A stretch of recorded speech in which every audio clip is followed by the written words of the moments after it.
చూస్తే బీహార్ రాజకీయాల్లో పెను మార్పులు చోటు చేసుకుంటున్నాయి. బీహార్ సీఎం జేడీయూ అధ్యక్షుడు నితీష్ కుమార్ కీలక నిర్ణయం తీసుకున్నారు. తాను రాజ్యసభకు పోటీ చేయనున్నట్లు ప్రకటించారు. ప్రజల మద్దతుతో బీహార్కు 2 దశాబ్దాలుగా సేవ చేసినట్లు తెలిపారు. ఇకపై అదే ప్రేమను ఆశిస్తున్నట్లు పేర్కొన్నారు నితీష్.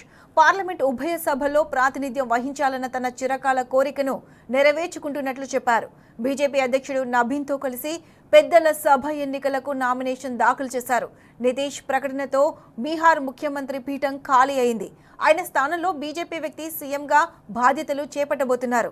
తనకు బదులుగా తన కుమారుని డిప్యూటీ సీఎం స్థానంలో కూర్చోబెట్టనున్నారు నితీష్. ఇక జేడీయూ సభ్యత్వం తీసుకుని తండ్రి వారసుడిగా రాజకీయ రంగ ప్రవేశం చేయనున్నారు నిశాంత్. మండలికి నామినేట్ అయ్యి డిప్యూటీ సీఎం పదవి చేపట్టనున్నారు.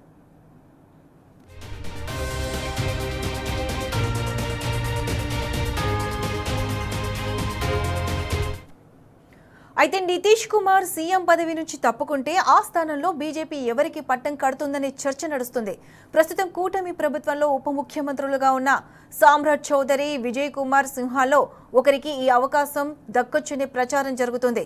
మరోవైపు ప్రస్తుత రాజకీయ పరిస్థితులపై రాష్ట్రీయ జనదళ్ మండిపడుతుంది. బీజేపీపై తీవ్ర ఆరోపణలు చేసింది.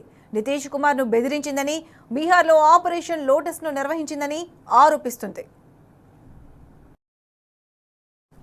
ఇదిలా ఉంటే తండ్రి నితీష్ 10 సార్లు బీహార్ సీఎంగా పనిచేసిన కొడుకు నిశాంత్ ఇంతవరకు లో ప్రొఫైల్ జీవితాన్ని గడిపారు. క్రియాశీలక రాజకీయాల్లో అడుగు పెట్టలేదు.